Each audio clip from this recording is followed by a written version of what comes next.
Hey everyone, how are you? I hope you all are fine. So today we are going to start new lecture of nitrate. क्या चीज? New lecture. तो आज के class में हम लोग बड़ा ही इंपॉर्टेंट टॉपिक के ऊपर बात करने वाले हैं, दैट इज की स्टेबिलिटी ऑफ नाइट्रीन. क्या चीज? Stability of नाइट्रीन. तो इससे पहले हम लोग ऑलरेडी 3 लेक्चर डिस्कस कर चुके हैं, ठीक है. अब हम लोग ये 4th लेक्चर है और इस क्लास में बात करेंगे स्टेबिलिटी के बारे में कि कौन सा नाइट्रीन जो है ज्यादा स्टेबल होता है. पिछले क्लास में हम लोग टाइप्स ऑफ नाइट्रीन्स देखे थे, जिसमें कि हम लोग 2 टाइप्स के ऊपर बात किए थे, सिंगलेट और ट्रिपलेट. तो वही सिंगलेट और ट्रिपलेट नाइट्रीन में हमको देखना है कि कौन ज्यादा स्टेबल होगा. तो आपको 10-15 मिनट ध्यान से सुनना है, सारा बातें समझ में आ जाएगा. उसके बाद फिर आप अपने हिसाब से लिख लीजिएगा और ये सब आपके पास अवेलेबल रहेगा. तो हम मिटा करके जाने वाले नहीं है, आप लोग अच्छे से ध्यान से सुनिए, आपको लिखने के लिए हम टाइम देंगे. तो सभी लोग हेडिंग लगा लीजिए स्टेबिलिटी ऑफ नाइट्रीन और उसके बाद फिर हम लोग अपना टॉपिक को स्टार्ट करते हैं. देखिए, टॉपिक को स्टार्ट करने से पहले जो हम लोग प्रीवियस 2-3 क्लास में चीजें पढ़े हैं उसको थोड़ा सा रिकैप करते हैं.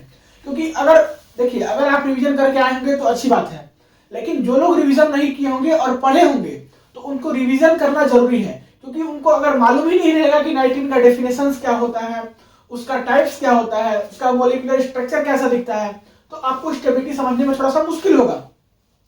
तो उम्मीद करते हैं कि आप लोग क्या किए होंगे, रिवीजन करके आएंगे. नहीं करके आए होंगे तो कोई बात नहीं, हम एक बार आप क्या करते हैं, जल्दी जल्दी थोड़ा सा रिकैप को, पीछे वाले वीडियो का रिकैप ले लेते हैं, आपको समझ में आ जाएगा. और रिवीजन किए भी होंगे तो भी सुन सकते हैं, क्या होगा, एक बार और आपका रिवीजन हो जाएगा. तो चलिए हम लोग बात करते हैं सबसे पहले नाइट्रीन का, कि नाइट्रीन होता क्या है. हम लोग सबसे फर्स्ट लेक्चर में नाइट्रीन के ऊपर बात किए थे कि नाइट्रीन जो है आपका वैसा स्पीसीज है. क्या है? वैसा स्पीसीज है जिसमें कि नाइट्रोजन के पास 6 वैलेंस शेल इलेक्ट्रॉन होता है. क्या होता है? नाइट्रोजन के पास 6 वैलेंस शेल इलेक्ट्रॉन होता है. और जो नाइट्रोजन के पास 6 वैलेंस शेल इलेक्ट्रॉन होता है उसमें से 2 इलेक्ट्रॉन आपका कोवैलेंट बॉन्ड बनाता है. मींस ये R के साथ जो बॉन्ड बना, इसमें 2 इलेक्ट्रॉन पार्टिसिपेट कर लिया और बाकी का जो 4 नॉन बॉन्डेड इलेक्ट्रॉन होता है वो इसके पास 2 लोन पेयर के फॉर्म में होता है. तो ये था आपका नाइट्रीन का डेफिनेशन.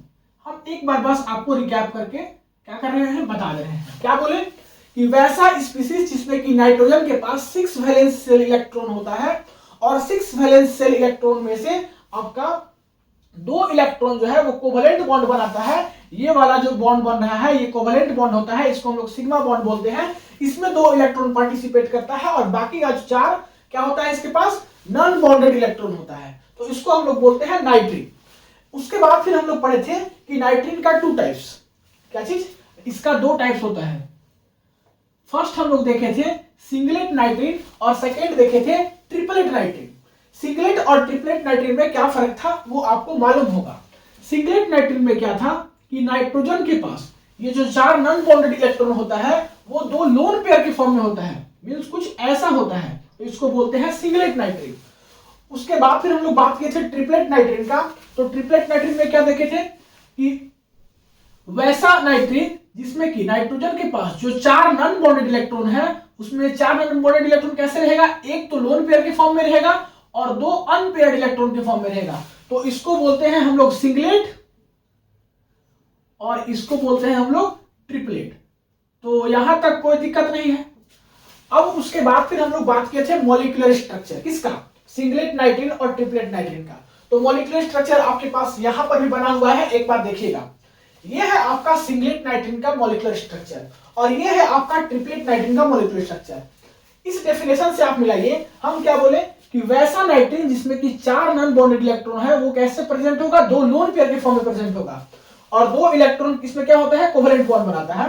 तो यहां पे देखिए नाइट्रीन, वैसा नाइट्रीन इसमें क्या है, नाइट्रोजन जो है वो 2 कोवैलेंट बॉन्ड के साथ 2 इलेक्ट्रॉन पार्टिसिपेट कर रहा है और जो 4 आपका नॉन बॉन्डेड इलेक्ट्रॉन है वो 2 लोन पेयर के फॉर्म में प्रेजेंट है. तो यहाँ पे देखिए इलेक्ट्रॉन क्या है, चारों इलेक्ट्रॉन पेयर्ड है, मींस लोन पेयर के फॉर्म में प्रेजेंट है. यहाँ पे देखिए ट्रिपलेट नाइट्रीन में जो आपका 4 नॉन बॉन्डेड इलेक्ट्रॉन है वो एक तो लोन पेयर के फॉर्म में प्रेजेंट है, मींस 2 इलेक्ट्रॉन पेयर्ड है और 2 आपका जो नॉन बॉन्डेड इलेक्ट्रॉन है वो अनपेयर्ड है. तो उसी को दिखाया है कि 2 इलेक्ट्रॉन यहाँ पे पेयर्ड है और 2 आपका जो नॉन बॉन्डेड इलेक्ट्रॉन है वो क्या है, अनपेयर्ड है. तो इसके बारे में भी थोड़ा हम और डिटेल डिस्कशन करेंगे. तो यहां तक आपको कोई दिक्कत नहीं हुआ होगा. अब इसके बारे में थोड़ा सा हम और बात करते हैं. यहां पे हम बताए थे कि जो नाइट्रोजन होता है वो कैसा होता है, sp2 हाइब्रिडाइज होता है, sp2 हाइब्रिडाइज होता है, ठीक है। और ये जो है आपका वो क्या होता है, empty p orbital, empty p orbital. ये जो है आपका जिसमें कि आपका क्या है, इलेक्ट्रॉन पेयर्ड है, इसको हम लोग बोलते हैं इस ऑर्बिटल को sp2 hybridised orbital, hybridised orbital. ये सब बेसिक बातें हैं जो कि हम लोग बात कर चुके हैं। और यहां पे ट्रिपलेट नाइट्रीन में यहां पे जो नाइट्रोजन होता है वो आपका sp हाइब्रिडाइज होता है, ठीक है, sp हाइब्रिडाइज होता है। ये जो आपका है एक होता है px और एक होता है आपका py ऑर्बिटल। किसी को px किसी को py ले लीजिए, वो आपका मर्जी है। और दोनों आपस में क्या होता है, परपेंडिकुलर होता है। जिसमें इलेक्ट्रॉन पेयर्ड है वो क्या है, sp हाइब्रिडाइज्ड ऑर्बिटल। तो यहां तक कोई दिक्कत नहीं होगा। अब हम यहां से आपको एक बात बताने जा रहे हैं जो कि हमको पहले ही बता देना चाहिए था, लेकिन उसको हम भूल गए थे। तो यहां पे आप कुछ इसको अच्छे से समझ पाइएगा। इस स्ट्रक्चर को देखिए और इस मॉलिक्यूलर स्ट्रक्चर को देखिए, मींस सिंगलेट और ट्रिपलेट नाइट्रीन का मॉलिक्यूलर स्ट्रक्चर को देखिए। दोनों में आपको कुछ बातें कॉमन लग रहा होगा और दोनों में कुछ बातें डिफरेंस लग रहा होगा।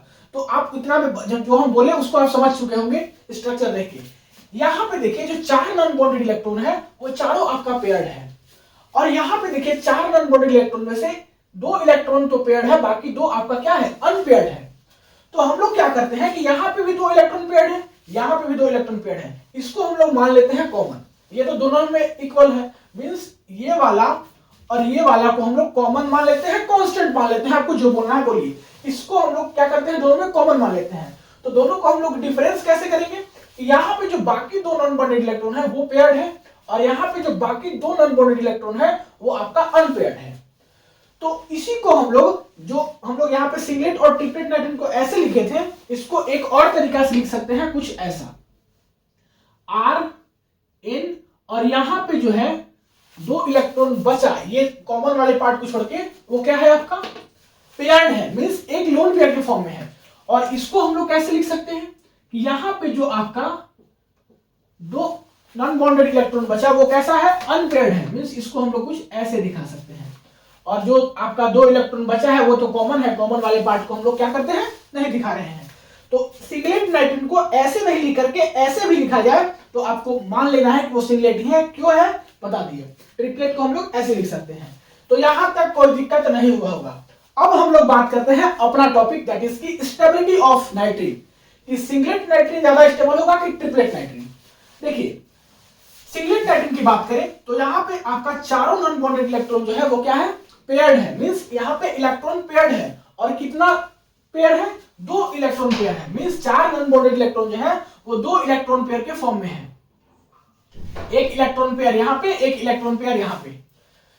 और यहाँ पे देखिए इलेक्ट्रॉन पेयर्ड है यहाँ पर भी, लेकिन कितना इलेक्ट्रॉन पेयर्ड है, एक ही इलेक्ट्रॉन पेयर है, मींस 2 ही इलेक्ट्रॉन यहाँ पे पेयर्ड है।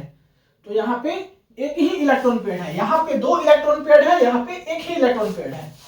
अब यहाँ पे 2 इलेक्ट्रॉन पेयर होगा तो इसका इंटर इलेक्ट्रॉनिक रिपल्सन जो है वो ज्यादा होगा।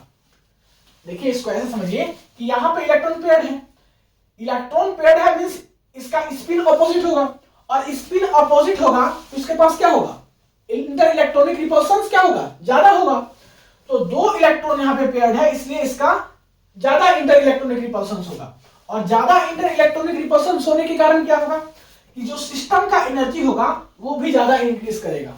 और जब सिस्टम का एनर्जी ज्यादा इंक्रीज करेगा तो आपका स्टेबिलिटी क्या करेगा, ज्यादा डिक्रीज करेगा। जितना ज्यादा सिस्टम का एनर्जी इंक्रीज करता है उतना ही ज्यादा आपका क्या करता है, स्टेबिलिटी डिक्रीज करता है।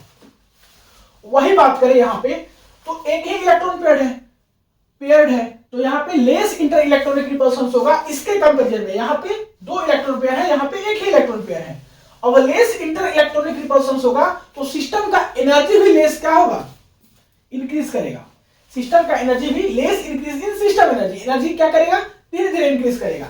और धीरे धीरे इंक्रीज करेगा सिस्टम का एनर्जी तो यहाँ पे स्टेबिलिटी क्या करेगा, धीरे धीरे डिक्रीज करेगा, लेस डिक्रीज इन स्टेबिलिटी। तो यहाँ पे आप देखिए कि ज्यादा स्टेबिलिटी डिक्रीज कर रहा है और यहाँ पे देखिए तो स्टेबिलिटी कम डिक्रीज कर रहा है।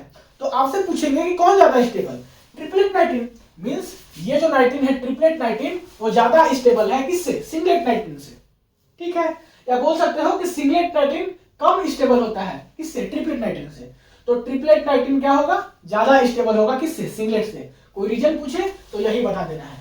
और अक्सर ये 2-3 मार्क्स में क्वेश्चन पूछा जाता है एग्जाम में, तो आपको ध्यान रखना है किन किन बातों पे। इलेक्ट्रॉन पेयर्ड होने के कारण इंटर इलेक्ट्रॉनिक रिपल्सन होगा। इंटर इलेक्ट्रॉनिक रिपल्सन जितना ज्यादा होगा उतना ही सिस्टम का एनर्जी इंक्रीज करेगा, और सिस्टम का एनर्जी जितना ही ज्यादा इंक्रीज करेगा उतना ही आपका क्या करेगा? स्टेबिलिटी डिक्रीज करेगा। उसका जस्ट यहाँ पे ऑपोजिट कॉन्सेप्ट लगा करके और बता देना, एक्सप्लेनेशन दे देना। अब हम लोग एक बात बता रहे हैं कि ये रहा आपका नाइट्रीन, यहां पे जो R ग्रुप है इस R ग्रुप को रिप्लेस करके हम लोग H लगा दें तो यहां से आपका फिर से बनेगा क्या? नाइट्रीन। और इस नाइट्रीन को हम लोग बोलेंगे इमिडोजन। क्या बोलेंगे? इमिडोजन। और ये आपका क्या होता है? सिंपलेस्ट नाइट्रीन होता है। तो ये सब बातें याद रखिएगा, ये बहुत इंपॉर्टेंट लाइन है। इमिडोजन पूछा जाता है कोई कोई कंपटीशन एग्जाम में, तो ये सब बातें याद रखिएगा कि हम लोग R को हटा करके H ला रहे हैं तो उस नाइट्रीन को बोलेंगे इमिडोजन। अब हम बात करते हैं कि सिंगलेट और ट्रिपलेट नाइट्रीन को हम लोग एक और तरीका से दिखा सकते हैं। वो कौन सा तरीका है? देखिए RN, और ये आपका इसके पास क्या है? 4 non bonded electron 2 lone pair के फॉर्म में है, तो इसको दिखा दिए ट्रिपल बॉन्ड RN। और यहां पे भी आपका क्या होगा?